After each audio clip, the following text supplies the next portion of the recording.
Hi, I'm Faye Hadley, and I'm here to talk about a brake myth brought to you by my friends at PowerStop. And today's myth is, it is not necessary to bed in my new brakes. Oh my goodness, this is indeed a myth.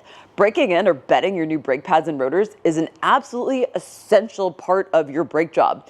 If you skip this step, you risk prematurely warping your rotors, causing pulsations when you brake, you risk noisy braking, and you risk dooming yourself to subpar braking performance.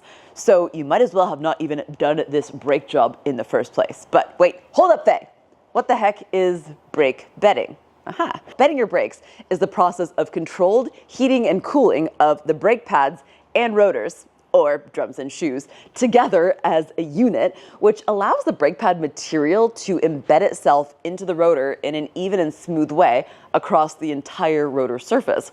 This is extremely important for smooth and controlled braking. I mean, think about it. How does braking work? Friction, right? And what is friction?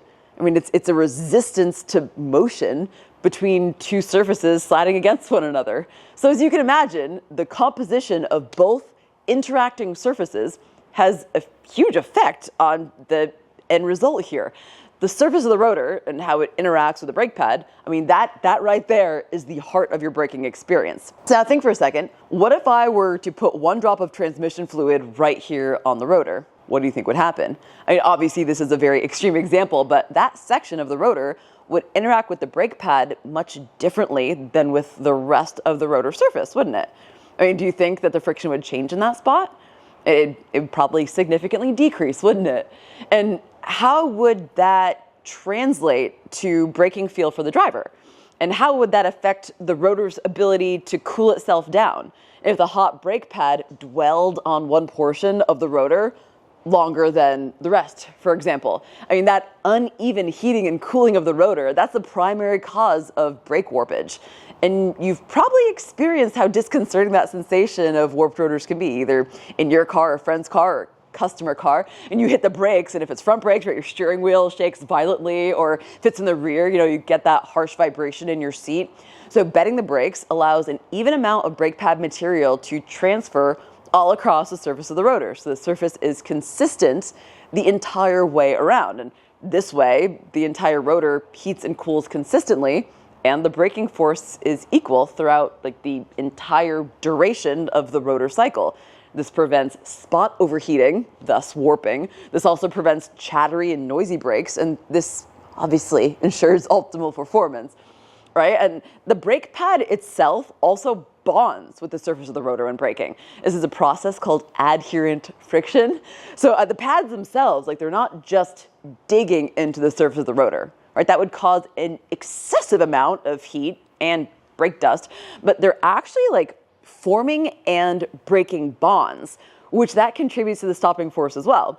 So that even consistent deposit of pad material across the entire rotor surface, that increases the bonding, and that translates to better braking performance, and of course, smooth braking if the surface is, you guessed it, consistent all the way around. So, I mean, your brake pads are going to deposit material on the rotors whether you take charge of this procedure or not. Whether you take control, this is going to happen. So why would you not maximize the effect of your brakes by just all you have to do is drive, you guys. Drive your car, drive your friend's car, drive your customer car, whatever. Why would you skip the most important step at the end?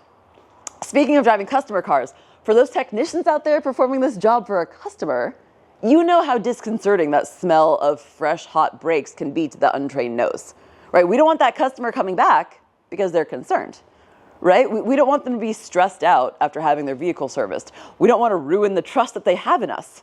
And also, when you first get the pads hot, they do have a tendency to off-gas sometimes. And that can lead to a brake fade feel. And that can also potentially worry a customer. So it's much better for us, as the professionals, to work through that process, properly bed in the brakes, right? So by the time we return the car to the customer, the brakes are smell-free and they're operating the way that they should be, right? And we've reduced the chance of a comeback in the future. I can hear it already. I don't get paid for that, Faye. Well, yeah, you do. If they come back, you definitely don't get paid for that. So just make sure the job is done correctly. One other thing too I want to note before I end this video is every time that I do a DIY tutorial on my YouTube channel or anywhere, and at the end, right, I'll show the brake bedding procedure. And often I'll see people leaving comments saying like, oh, the break-in process is different for my rotors or my pads or my whole brake kit. And like, why, yes, this is absolutely true. An extreme example of this are the track day brake pads. They require a special break-in procedure that is quite different from the street performance brake pads. The track day pads, like they start at like 60 miles an hour. You accelerate to 60 and then you perform 10 stops. Then you go up to 80 miles an hour. And then you do another 10 stops. All right, and the street performance brake pads are also available for the Mark V, but this is just a daily driver for me. So I chose the Z23, the Evolution Sport carbon fiber brake pads. And you can see on these that the procedure is listed like right here on the box, right? We've got 5 aggressive decelerations from 40 to 10, then 5 moderate decelerations from 35 to 5, and then we're gonna drive slowly for 5 minutes. There's also a much different process for whether you have drilled and slotted rotors versus the Evolution, the coated rotors. And in many of my videos, you may have seen me model the procedure for the drilled and slotted rotors, which that's typically the process is kind of similar. You've got the 5 moderate to aggressive stops from 40 to 10. But then on the flip side though, for the coated rotors, those typically require 30 decelerations from 30 miles per hour to 5 miles per hour. Still, once again, that's a power stop rotor, but it's a different type of rotor. So different pads, different rotor. I mean, the point I'm trying to drive home here is don't make assumptions. Be sure to follow the process that your specific brake pad calls for. So you can review the proper bedding procedure for your brakes, or you can find your next brake upgrade at powerstop.com. And thank you so much for watching, and I hope you found this helpful. Bye.